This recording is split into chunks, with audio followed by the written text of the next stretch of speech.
Okay, let's go ahead and take a look at this chapter. Chapter 11, Compression, System Backup, and Software Installation. Objectives: outline the features of common compression utilities. Compress and decompress files using common compression utilities. Perform system backups using the tar, CPIO, and dump commands. View and extract archives using the tar, CPIO, and restore commands. Use burning software to back up files to CD and DVD. Describe common types of Linux software. Compile and install software packages from source code. Install, manage, and remove software packages using the Red Hat Package Manager, the RPM. Install, manage, and remove software packages using the Debian Package Manager, DPM. And let me see how this is going. Okay, I restarted so I could log back in osboxes.org.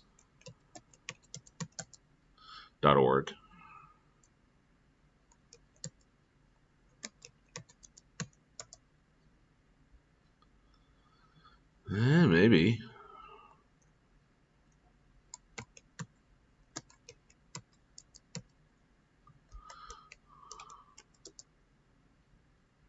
There it goes. Password's osboxes.org, not osboxes. Now, compression. Process in which files are reduced in size by stripping out characters. Compression algorithm, standard set of instructions used to compress a file, and the compression ratio percentage by which the file size was decreased. And common compression utilities include compress, NewZip, GNUZip, and bzip2.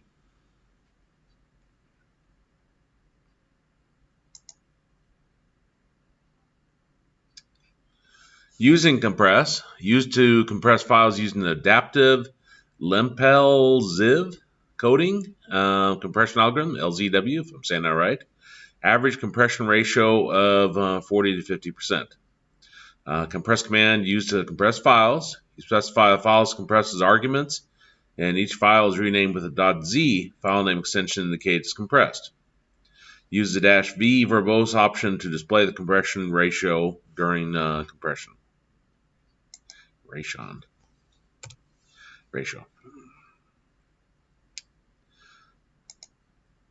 Let's get over here.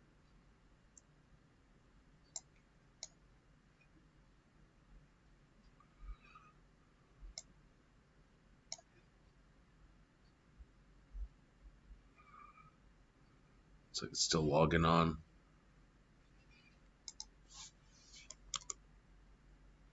Maybe. There it goes.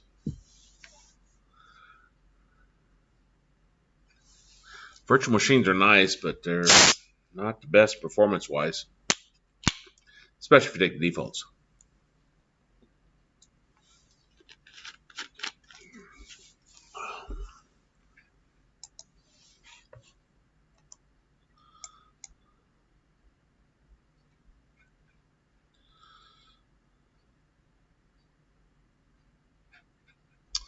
Well,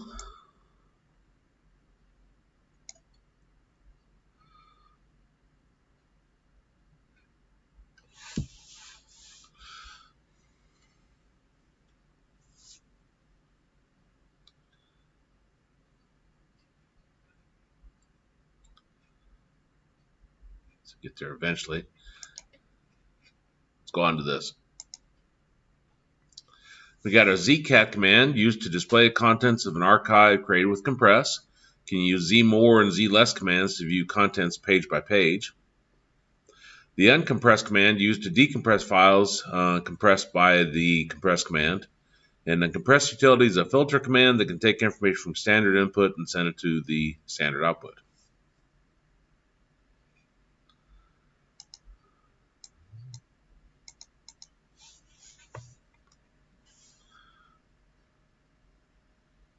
Oh, there it is. Boy, my eyes are bad.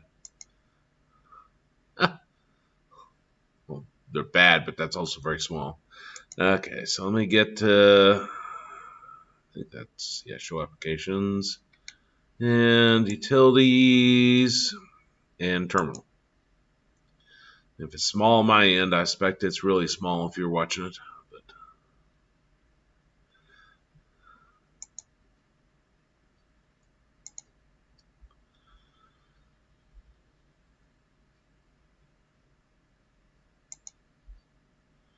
Okay.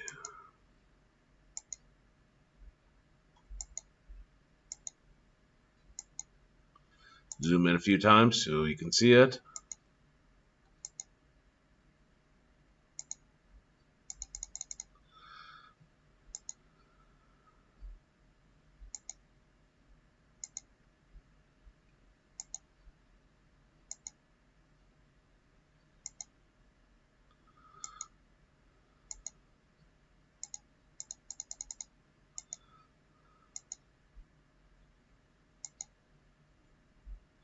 Okay, that's probably good enough.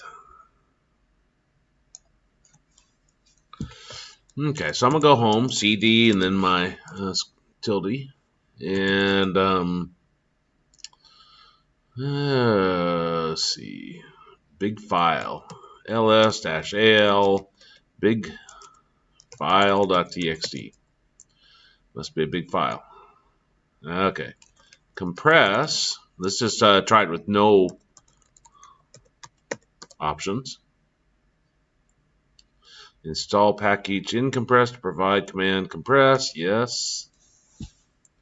Proceed with changes. Yes.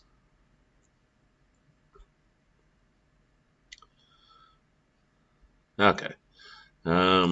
So again, we got our big file here. Oh, went ahead and worked.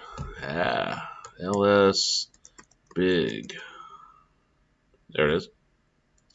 Of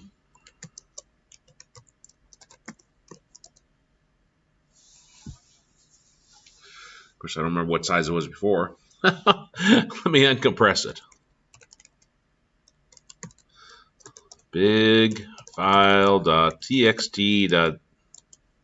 Uppercase Z. Okay, ls-al big.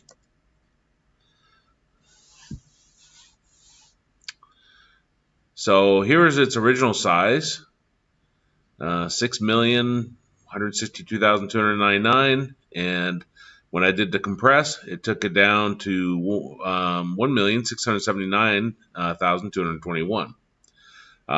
So that's basically the main feature of that utility is you could compress something and then you can send it to somebody, store it maybe more efficiently instead of leaving everything in their uncompressed size. Okay.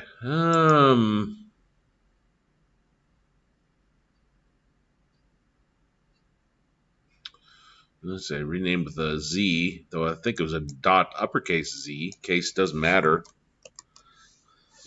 File extension. Let's just double check that.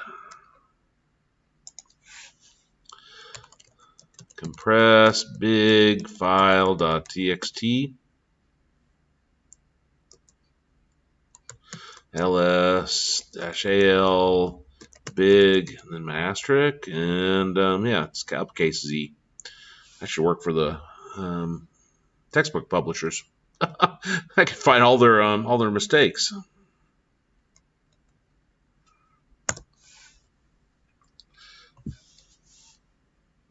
Not that I wouldn't have a lot myself if I created these PowerPoints. Okay.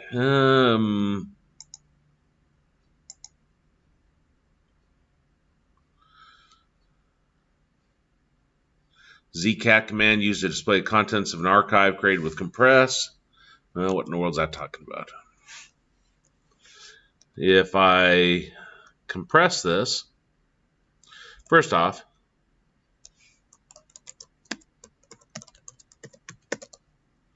you can see the file. And if I compress it,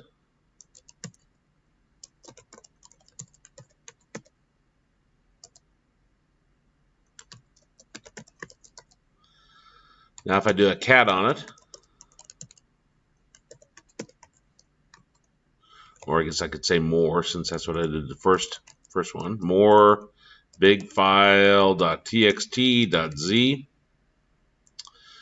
Bunch of binary garbage. Zcat, used to display the contents of an archive created with compress. So zcat big file.txt. uppercase Z. We see the file. I'll do Control C to end that. Also Z more and Z less. I don't know if I have to pipe it in there or if I can just do this directly. Let's see. And I did a tab for to complete it. Once you type another file, you can just type tab and it does that. Okay, so it works just directly with that. And I shouldn't have done that, but oh well. So I think how to return to that command. That command's still running. See the Z more. Let's see, what is it? Kill 2858. Kill 2859. Doing that Control C stops it. It doesn't kill it. And obviously, kill isn't doing it either. Kill 2860. Stop 2860. Well, I forgot my commands already.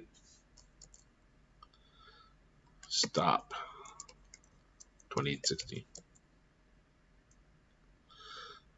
Kill doesn't do it. How do you kill prop bid? Let's see what the command is.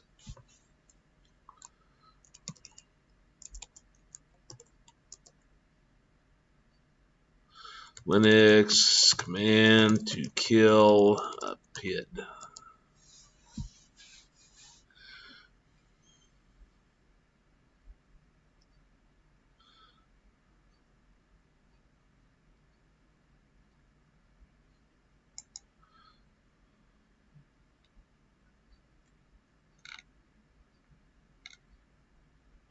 I thought kill would do it, but obviously not.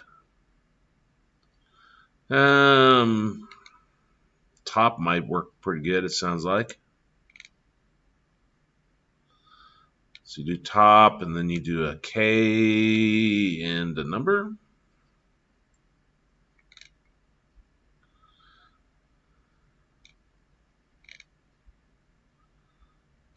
Just trying to see why I don't remember that correctly.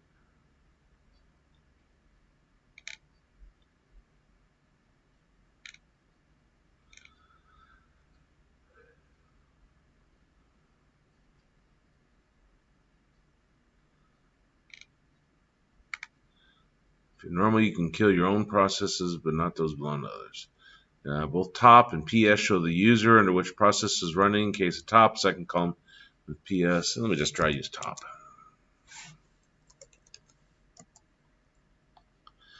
And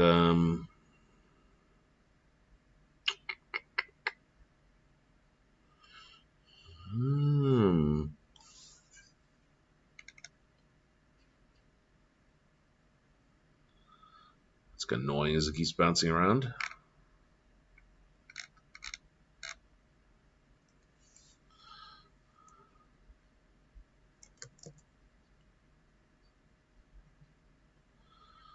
$28.58. 28.58. Send PID 25th signal. Okay, 28.58. Let's see.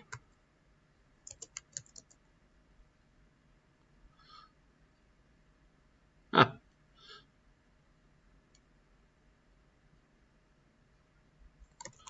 Top 28.58.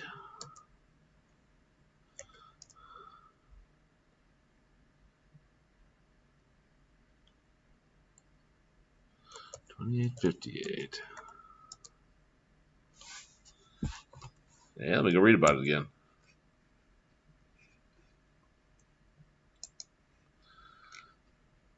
Killing a process. Kill all.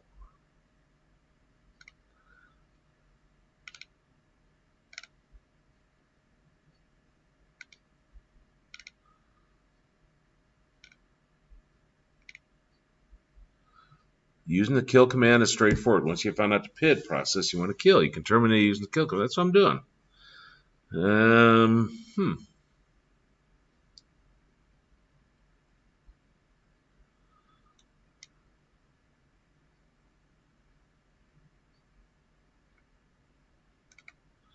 Maybe you can't kill a process that's been stopped. After you enter the PID, press enter. Now you ask which signal you want to kill the process. So press enter, which is what I did. So obviously I can't kill a stop process.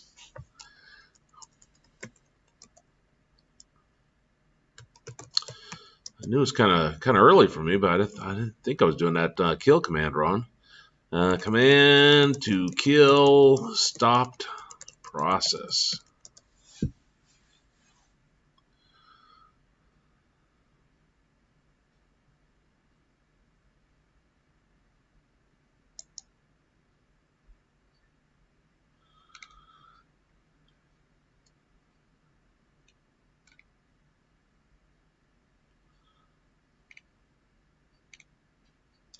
Not that it matters. It's just more curiosity at this point.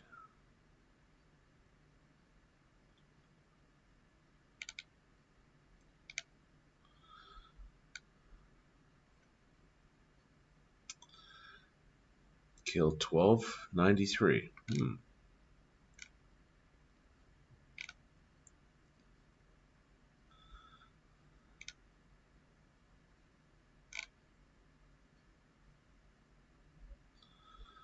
-9. Let's try -9, whatever that is. PS kill -9 2858. Killed. Okay. Kill -9 2859.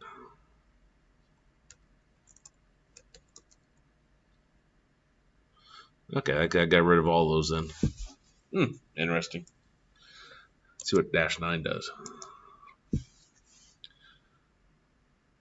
Oh, then if the process does not terminate, force it to the sig kill signal, which must be the -9. Yeah, sig kill is -9. Immediate termination of process by Linux kernel. Programs cannot listen for this signal. So if kill doesn't work, kill -9. Good to know. Okay. Not that it matters. It wasn't using up a whole lot of processing being stopped. But okay, so using compress, there's a -C option. When used with the uncompress command, it displays contents in the compressed file to standard output. -F, when used with a compress command, it can be used to compress symbolic links. -R specifies to compress or decompress all files recursively within a specified directory. R oftentimes does mean recursively. I thought it was uppercase R, but I'm thinking of something else.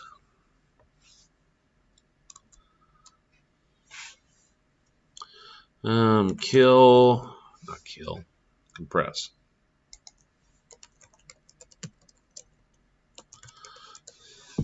--help. And yeah, I guess it is lowercase r.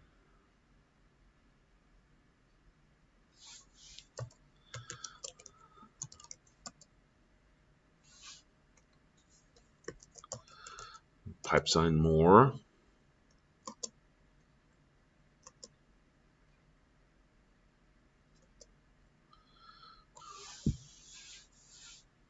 This is what I'm thinking about. In the ls command, it's --uppercase R. It'd be nice if they're consistent across commands, but obviously not.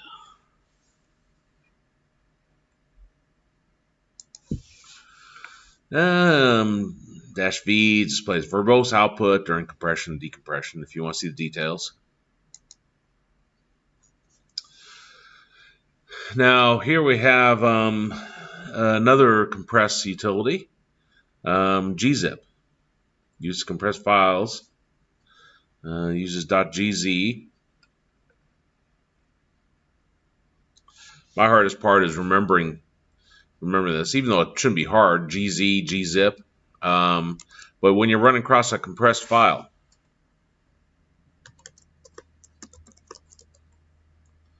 like this right here,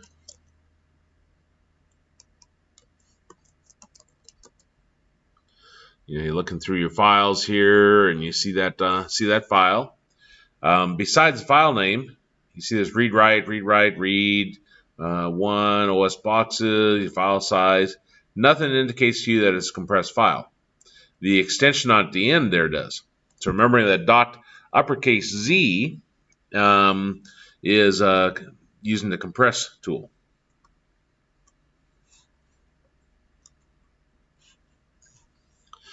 Okay, so let me uncompress that. Big file.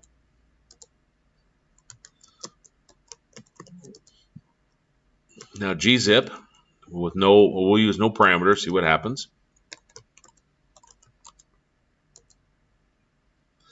And now if I do an ls big, even more than that, ls-al big. Again, just by looking at the normal display here, you cannot easily tell that it's a compressed file. The .gz at the end it indicates that to us. And I think it's gz unzip. Let's try that. See if I remember right.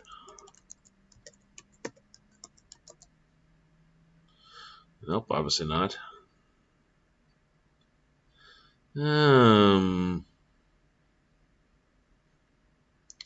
Gzip, unzip. Try that. More curious than anything if I remember. I don't do this every day. There it goes. And unzips it. Average compression ratio is 60 to 70%. Again, the idea is to create a smaller version of it. You can email it, you can save it, do something with it. Using zcat and zmore command works on that, I guess. Gzip command can accept information via standard input. Not sure why you'd do that, but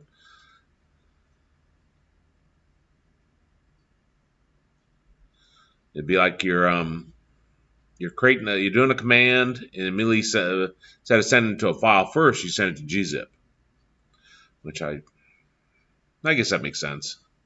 If you're just going to zip it anyway, you might as well do it all in one step. Gunzip used to decompress it. The advantage of gzip over compress is its ability to control the level of compression via a numeric option. And options that go with the gzip, the dash, and then there's a number, pound, specifies how thorough the compression will be, where pound can be the numbers 1 and 9. Option -1 represents fast compression, which takes time to compress but results in a lower compression ratio. Option -9 represents thorough compression, which takes more time but results in a higher compression ratio. So trade-offs either way on that.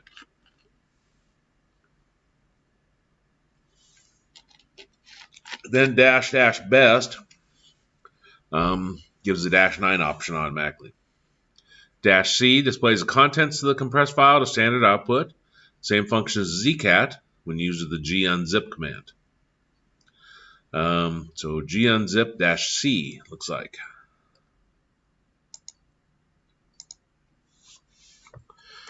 Gzip big file. Gunzip -C I think it was. Big file.txt. And you see it going through.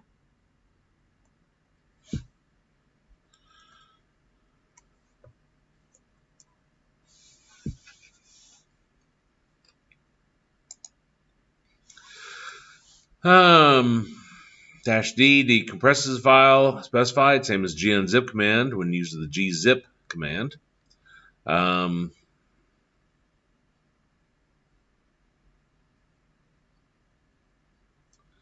Let's see. Dash F compresses symbolic links. Dash fast results in lower compression ratio, same as dash 1. They provide the fast and best just because people can't remember it. They have to Google it, so they provide a little bit more user-friendly way to do it. Dash H is syntax and available options, or dash help.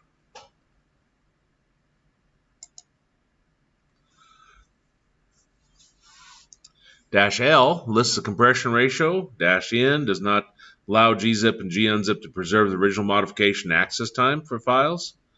Dash Q suppresses all warning messages. Dash R specifies to do it recursively. Dash uppercase S specifies a file suffix other than .gz. I don't know why you'd ever do that. Dash T performs a test decompression, such a user can view any error messages before decompression. It doesn't actually do it though. Dash V is verbose. Okay. Let me uncompress this. Gunzip, big file. There we go. Back to our file. bzip2 uses this coding and compression algorithm, 50 to 75%, but cannot compress directory full of files, cannot use zcat and zmore to view files, must use bzcat command. bunzip2 command used to decompress files, compress with it. So bzip2, let's take a look at it. bzip2 big file txt.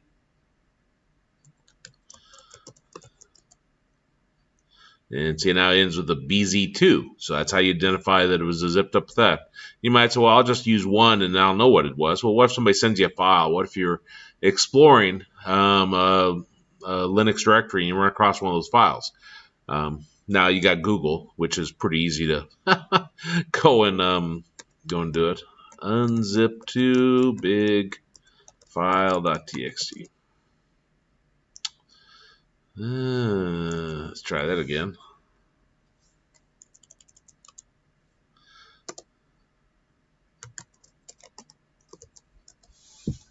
And then back to our big file.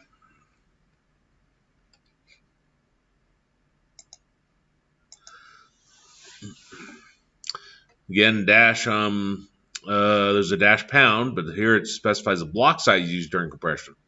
Dash 1 indicates block size of 100 kilobytes. Dash 9 indicates block size of 900 kilobytes. Dash C displays contents. Dash D decompresses the file specified. Dash F compress symbolic links. Dash K keeps the original file during compression. A new file is created with the extension .bz2. That's important to note there. It compresses it, but makes it a separate copy. Dash Q. That might be nice if you're doing a backup of a file. You can make your backup and compress it all in one command. See, dash Q suppresses all warning messages. Q for quiet, I guess. Dash S. You see it as dash small below it. But dash S minimizes memory usage during compression. It did seem to take quite a while for that file. Dash T performs a test decompression. See how it goes. Dash V is verbose.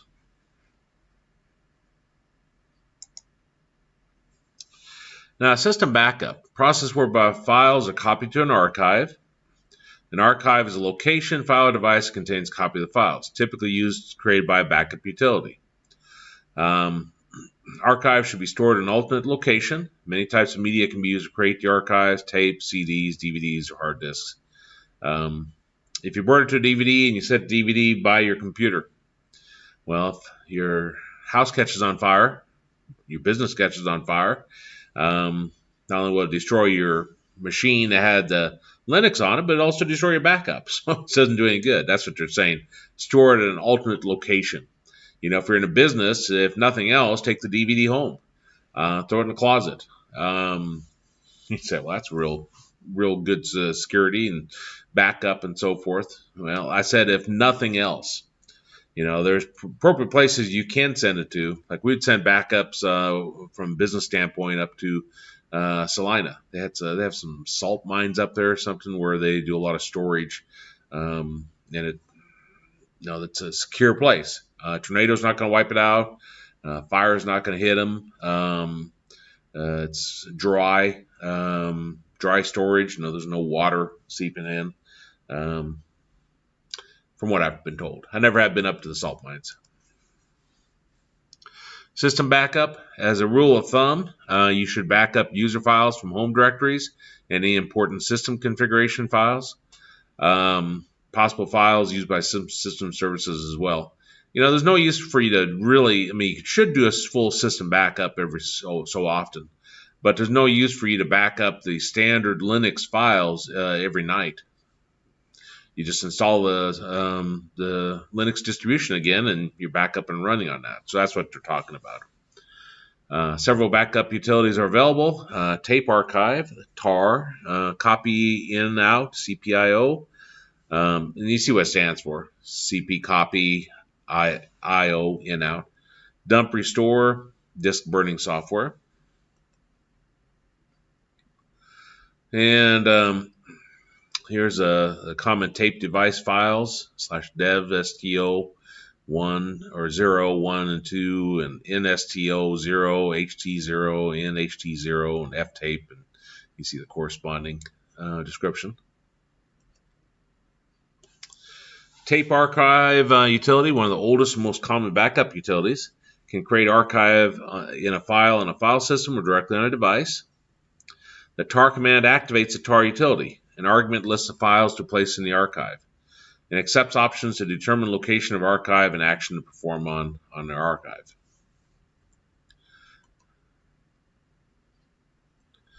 Let's see if I remember how to do this.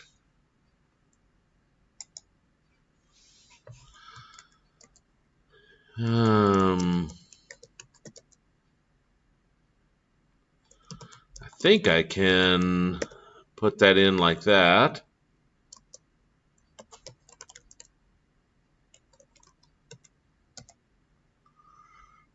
Invalid blocking factor. Let me try one file.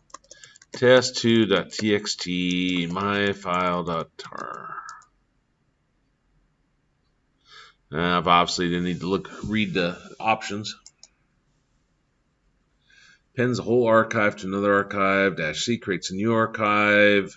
Exclude files that have a matching pattern. -F file name. Location of the archive. Obviously, I was missing that. Let's see if that's the only thing I was missing. tar test2.txt-f myfile.tar. Invalid option E. I'm not seeing my E.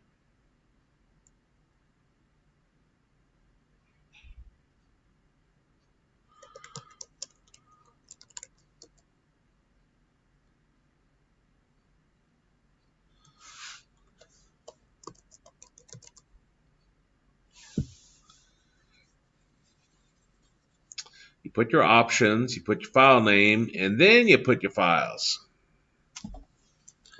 Okay. So, tar and test.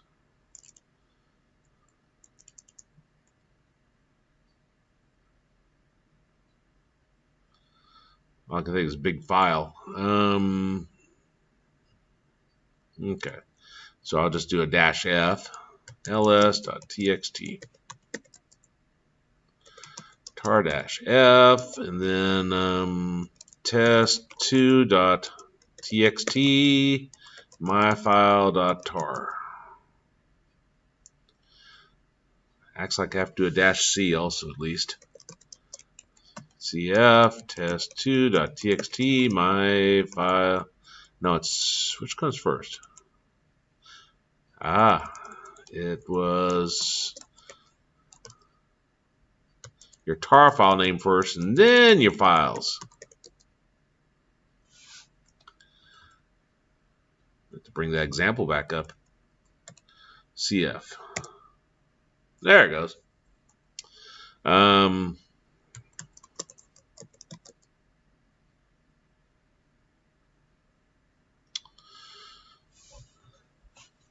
Question is, did I create both of those? No. Okay, I was wondering. It's like, I don't remember doing a tar command, but maybe I did that in another class. Now, let's try to do the wildcard now. -cf my file .2, or no, I'll just override it. *.txt.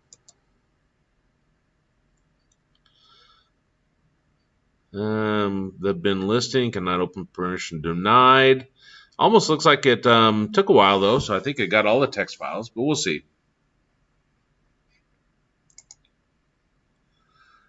Pins, the verbose probably would have helped me if I'd used that. I'm assuming it has a -v. They all have -v. Okay, let's just do that again with -v and see if it'll tell us a little bit more detail.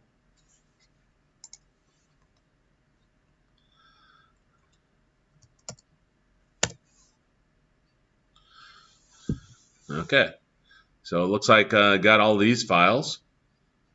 This one it didn't. Cannot open, permission denied. Exiting with failure status. What if it still got the files? Failure sounds like it failed. Okay, after creating an archive, you can view its content by specifying the -t option to the tar command. So let's do that.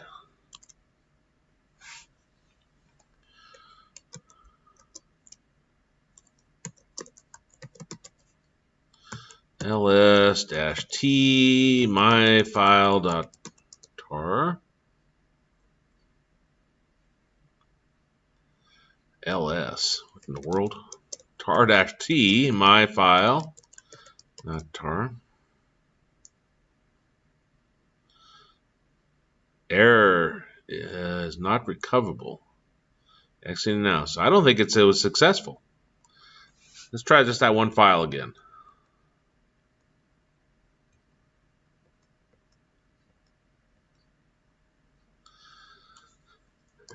Okay, so that right there, tar-t myfile.tar, missing a -f option.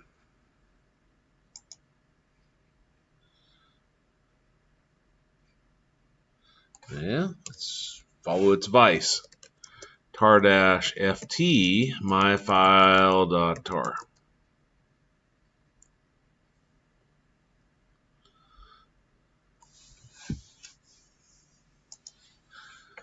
Yeah,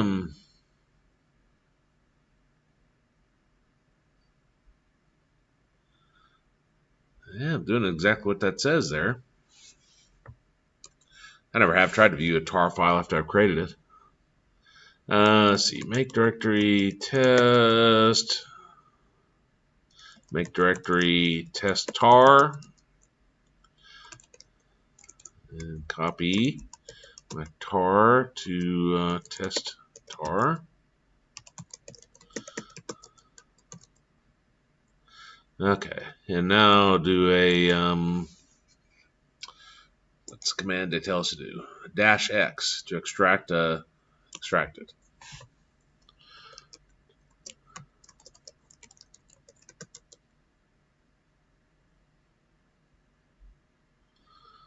I didn't like that.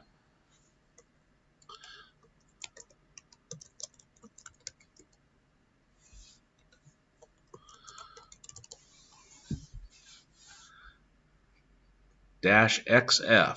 Extract all files from the archive. I wish every one of these had examples up here. Some do. Those are just invaluable. -XF.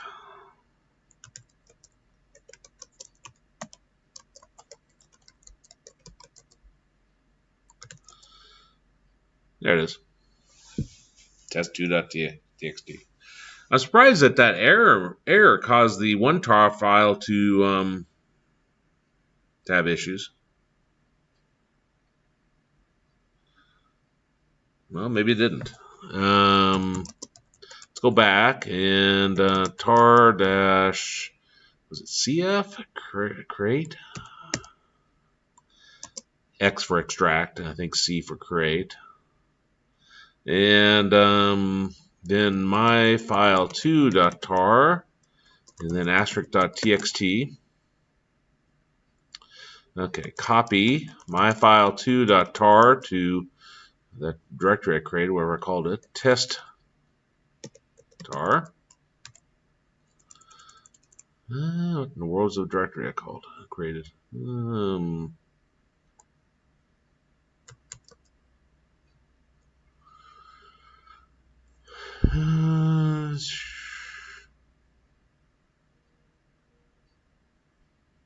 Probably looking right at it.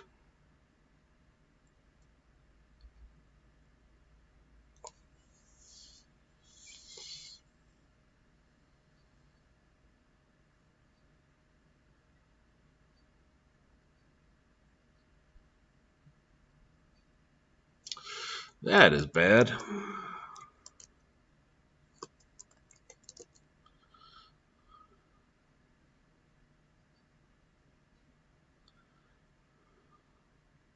Especially since it's color coded. How could I not see it?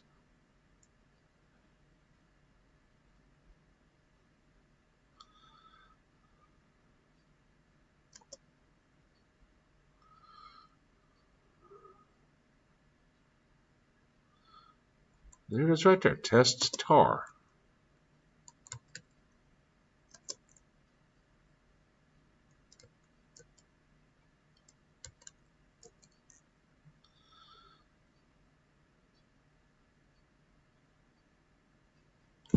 There it is, right in front of my eyes. Okay.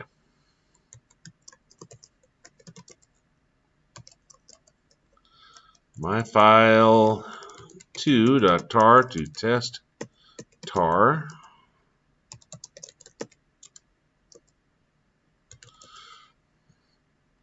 Okay. And tar dash extract the files. My file 2.tar.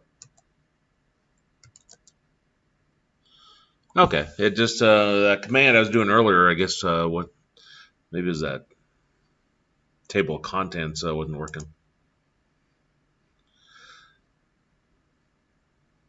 I wonder if it's because I didn't do a TF for files. Tar dash TF my file 2.tar. Yeah, that was it. I wasn't doing F for files.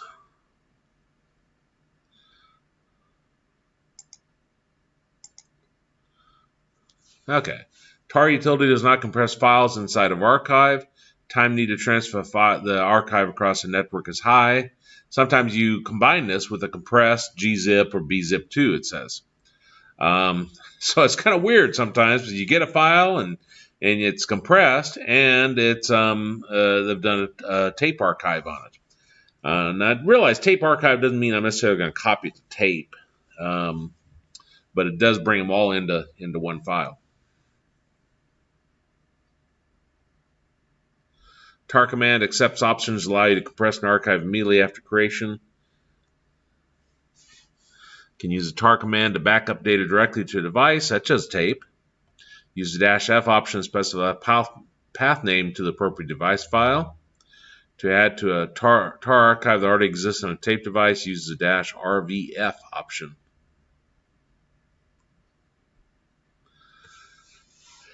Now this one, I don't think I've used tar, but this one I don't think I've used very often.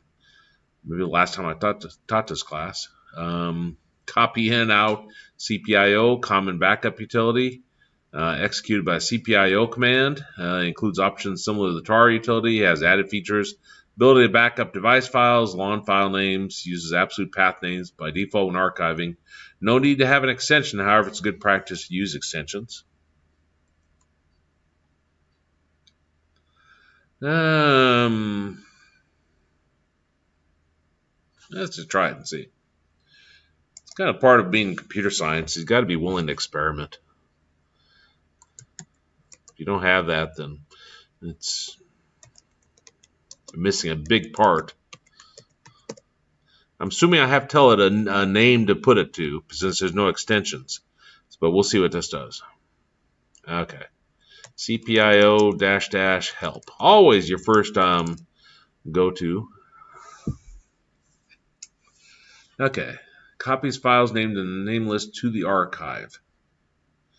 And so this implies you do a -O, your name list, and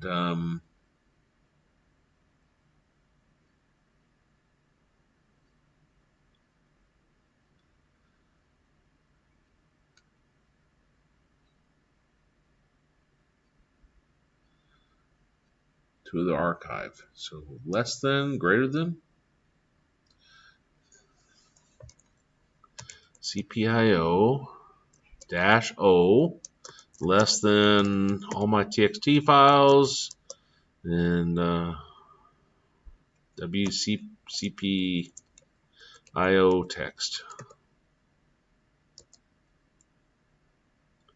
Ambiguous redirect. Obviously, I don't got the help command. I don't think they gave good enough examples on that. If I get rid of that.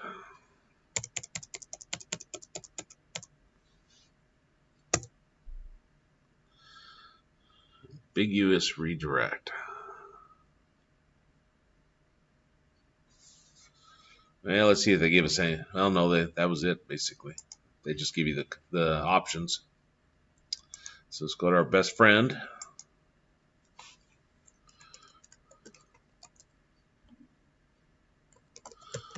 CPIO examples.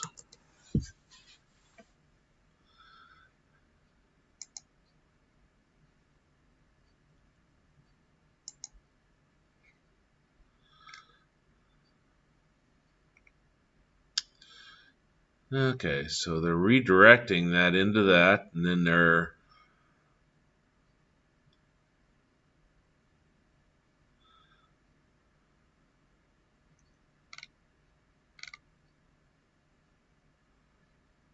okay, here's one I was looking for. Okay, find, and then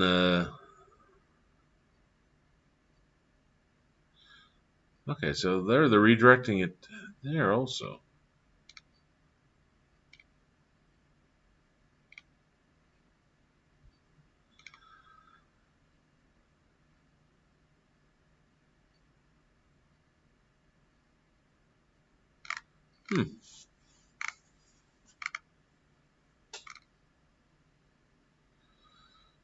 Well, I guess that's a way to do it.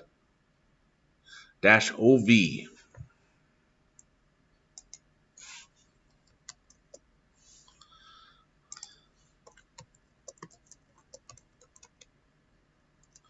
OV.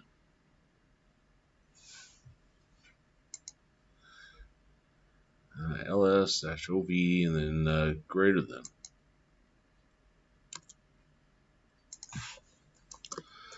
Test.cpio.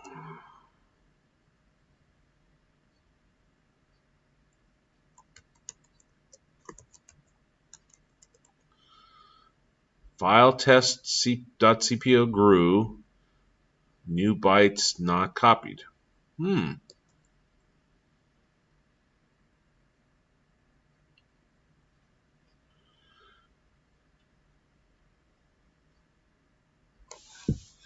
That's an interesting statement. Fortunately, I don't go into much depth here. Tar is the standard one I've seen used mostly, but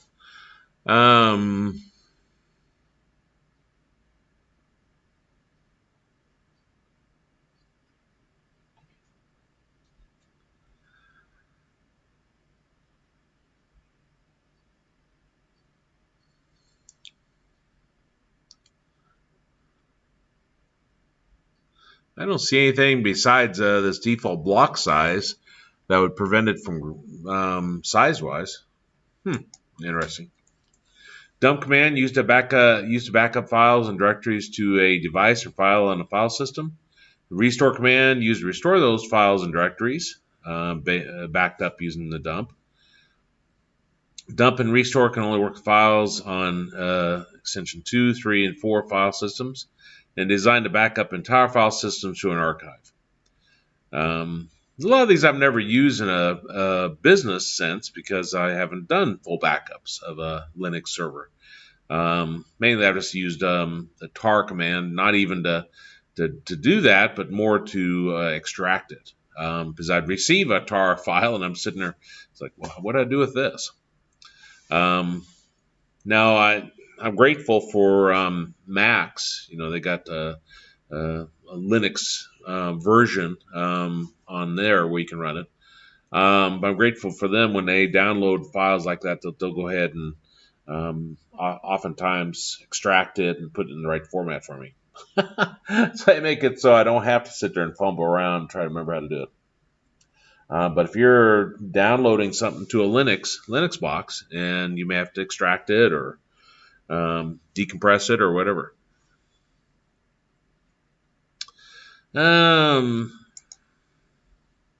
Full backup, archiving all data on a file system. Incremental backup. Backup is the only data that has changed since the last backup. You can't do a full backup every night. It just would bring your system to a crawl. Sometimes it's not done by the next day. So oftentimes you schedule a full backup for like a weekend, so it doesn't impact users as much. You can perform up to 9 different incremental backups. Number 0 represents full backup, and numbers 1 through 9 represent incremental backups. Here's talking about Sunday. You do your full backup, and then Monday, Tuesday, and Wednesday you do the incrementals. And it all, they can give you guidelines here, but it's all based upon your particular business. Some of these incremental backups can be not as robust for one type of business as another type of business.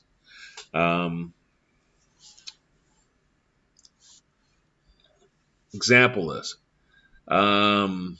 if you have files that would be really bad for you to lose, you're designing something, and if you lose that design, you design maybe an electronic device. You lose that design, and then all of a sudden you've lost all of your ideas, all your creativity. It's quite an impact.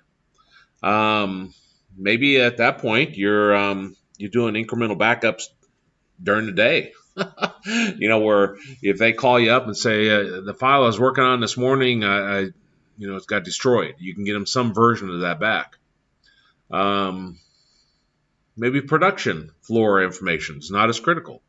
I think I mentioned this, maybe not in this class, but in other classes. We one time lost a week's worth of production data, and I thought that production floor would go insane over it.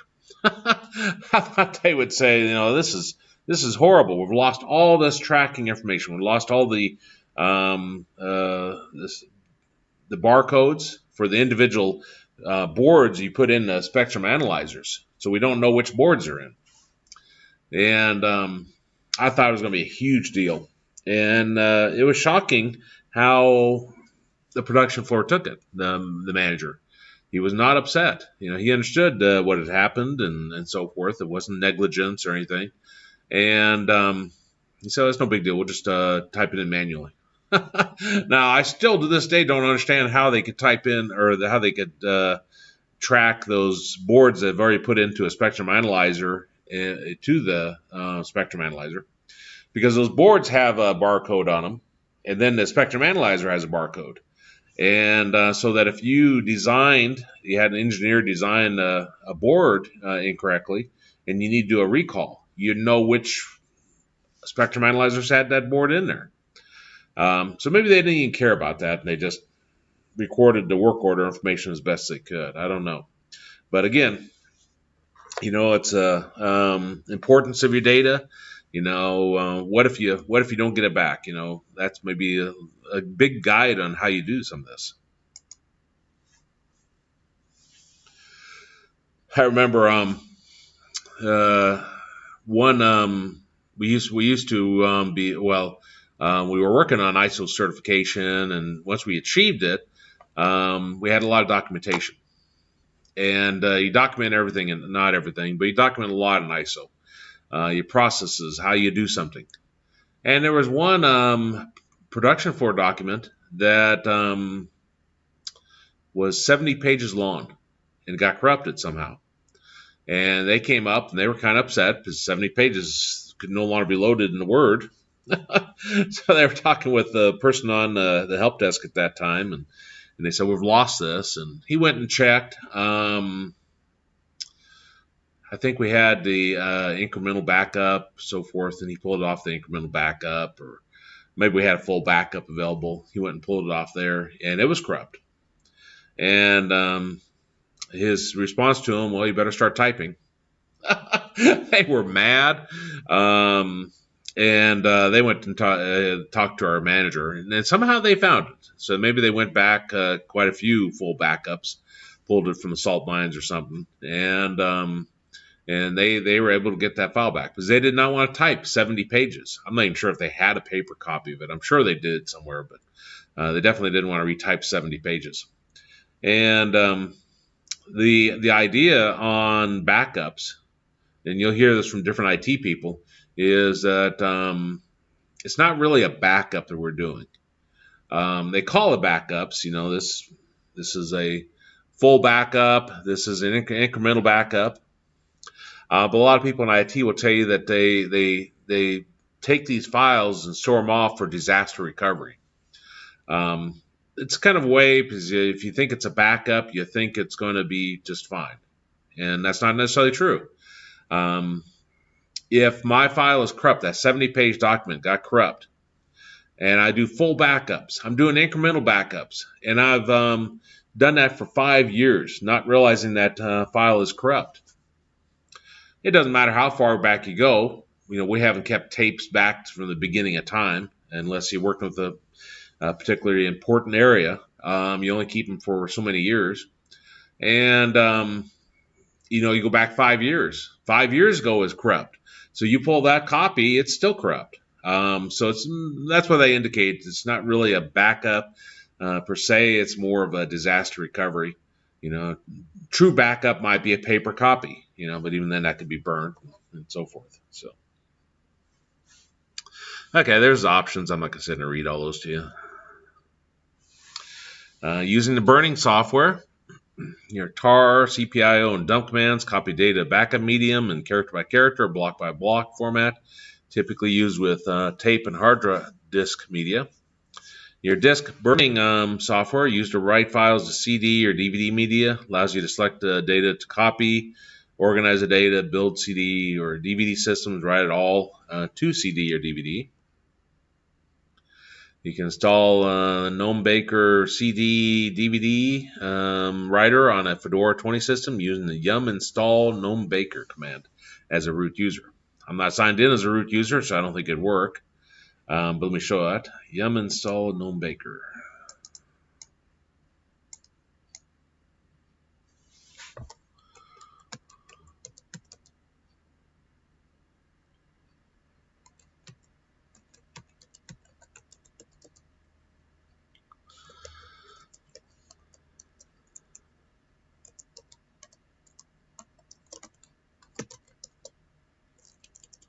Cannot type.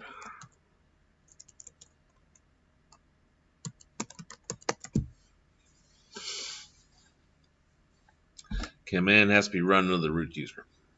But anyway, that's what you would do to install it. Question is,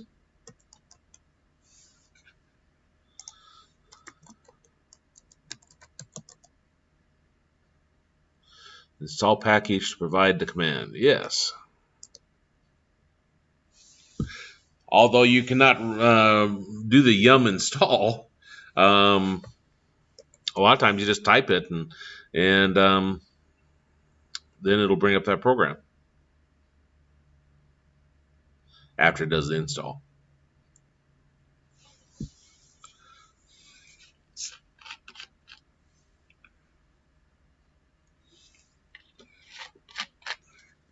You gotta love Linux for doing that.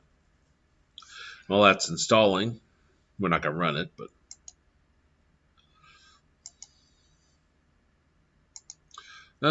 see, launch it from the desktop by navigating to active, show applications, and so forth.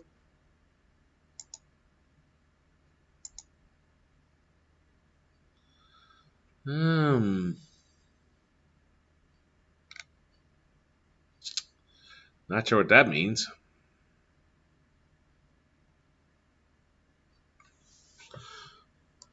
I'll do a Q for quit, see if it. Active activities. What did they say it was? Activities, show applications. So, which ones? Show applications.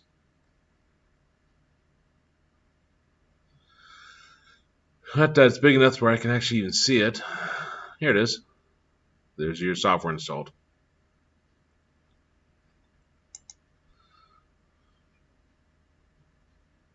Bring that up. And we'll talk about that. But okay, they're done. Okay. And it shows you, I'm not going to actually do it because I don't have a writer. And I do got an external one, I think, at home. Let's see. Here's your data DVD, data CD, audio CD. So you create a new project on this. Of course, tell it your files and so forth. It's pretty self-explanatory. Software installation. Software for Linux can consist of binary files pre-compiled to run in certain hardware architectures. Source code, which must be compiled before use. I hate those. Package manager, system that defines standard package format used to install, query, and remove packages. The Red Hat package manager, most common package manager used by Linux systems today. Debian-based Linux distributions such as Ubuntu use the Debian package manager, DPM. Compiling source code into programs. Procedure for compiling source code into binary programs is standardized among most OSS developers. You use the make command, looks for the make file and uses it to compile the source code into binary using an appropriate compiler.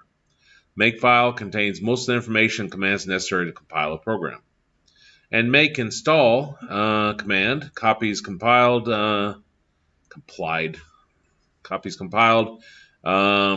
executable programs to correct location.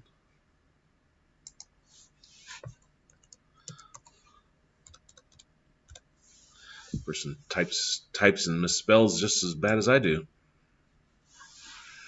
After the program has been compiled and copied to the correct location of file system, you can remove the source code directory and its contents. And they give you an example in the textbook if you want to follow that.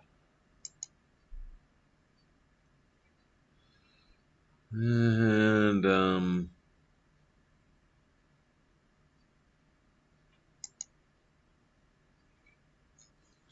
okay.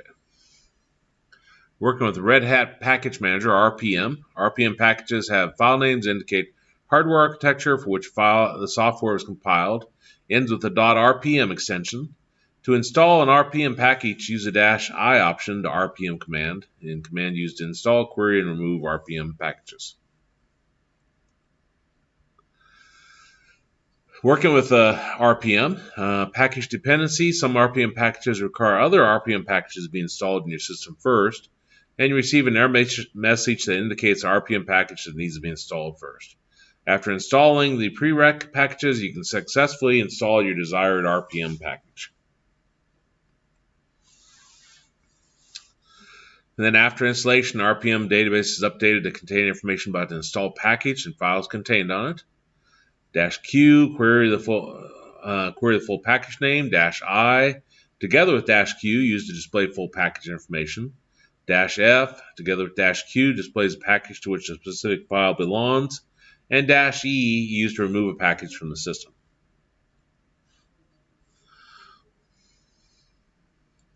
Here's the Bluefish program for working with the RPM.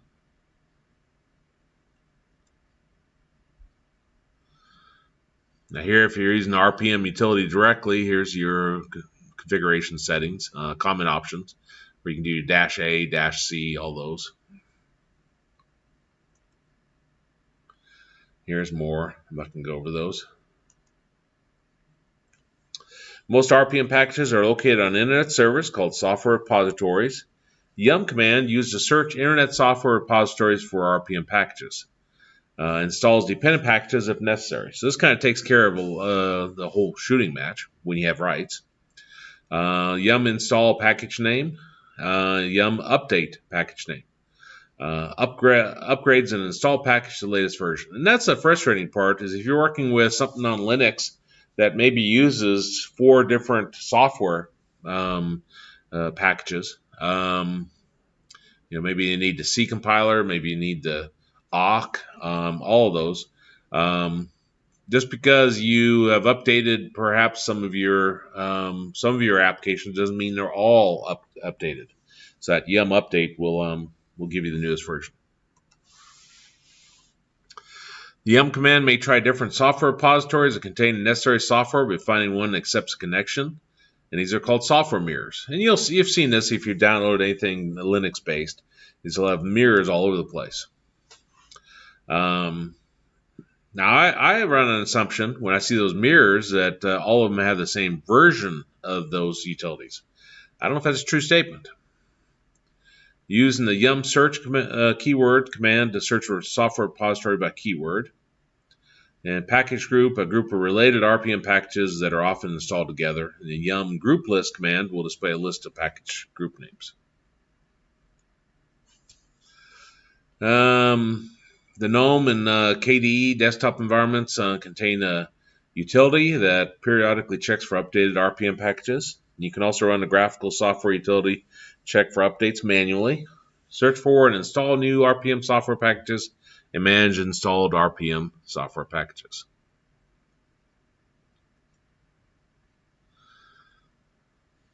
And here's a software utility. And they give you an example there, image manipulation program.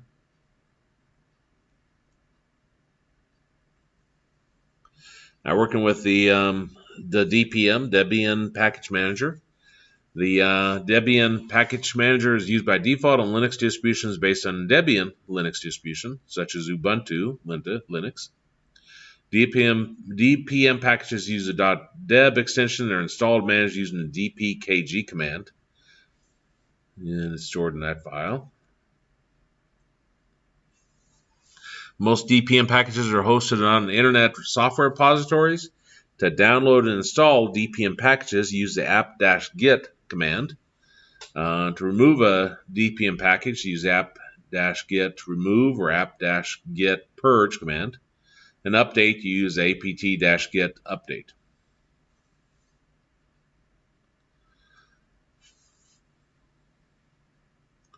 You can add new repositories using the add apt repository command, or search using the apt cache.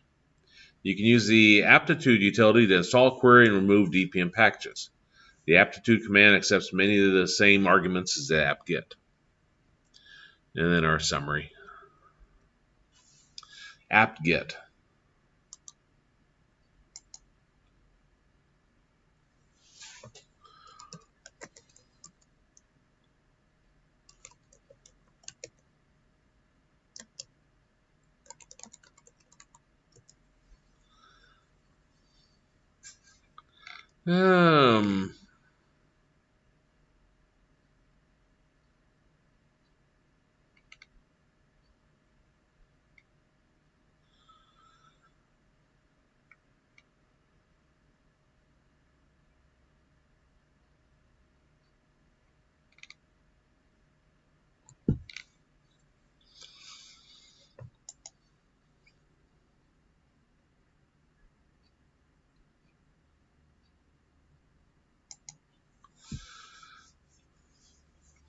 Not that it'll work, but I wanted to show you an example, if I could find one.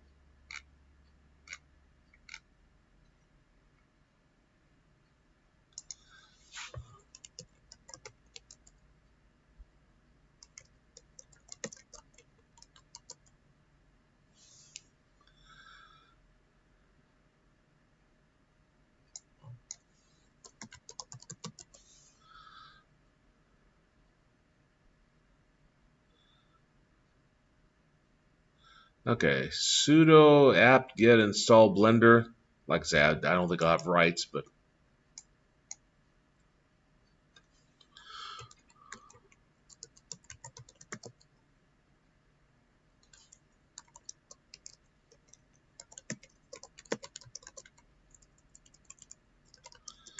so may I get the syntax correct.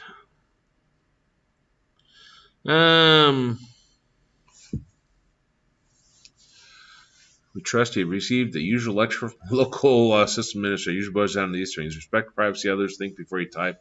With great power comes great responsibility.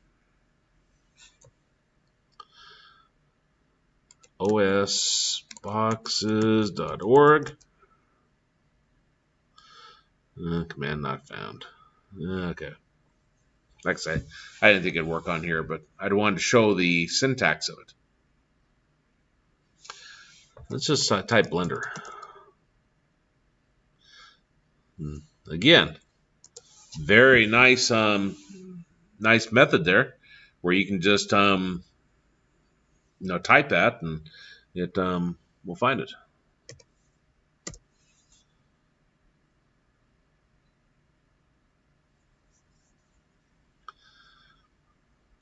Hopefully this doesn't take forever to install. I only got 4 minutes. But we're done with that chapter, so we'll see.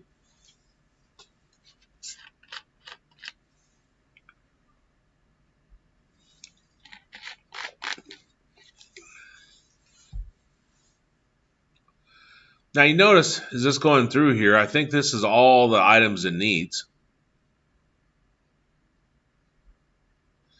I'm just guessing.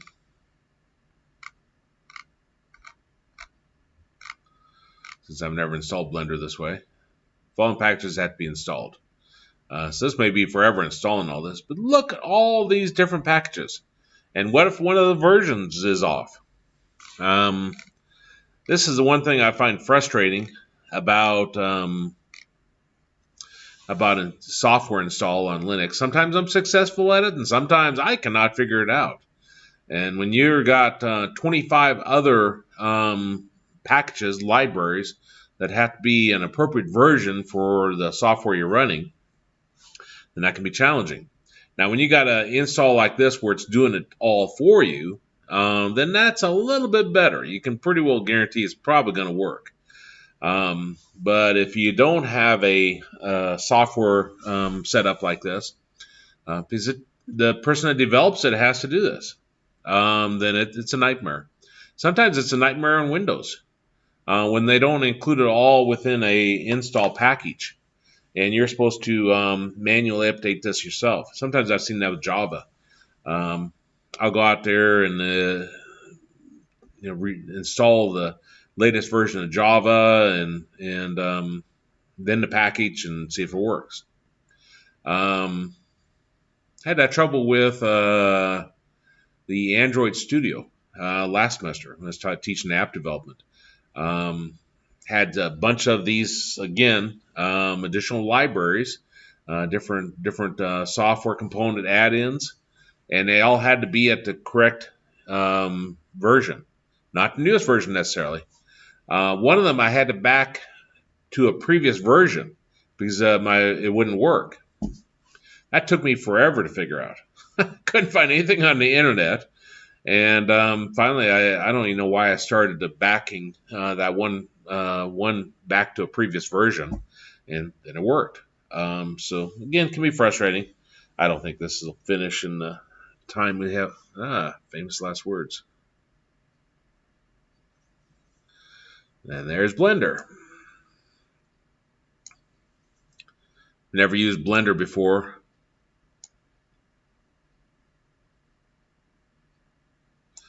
It's an animation package. And so you can move that around. I never used it on Linux before.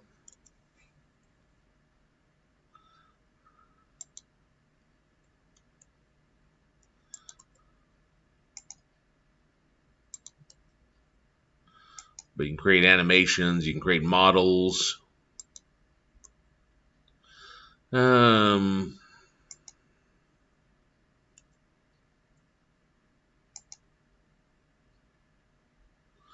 my eyes just hardly isn't good enough to see on that.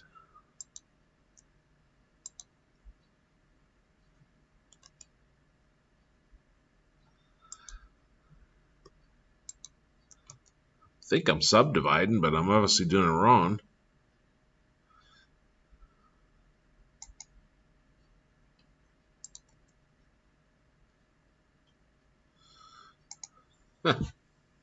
Okay. But anyway, that's Blender, and you can install software. Again, it did a fantastic job of making sure everything was on there, because you have to have Python, you have to have a whole lot of different software to get that to work. Well, we're out of time, so I'll go ahead and put the assignment out there for that chapter, and next week we'll go into the next chapter.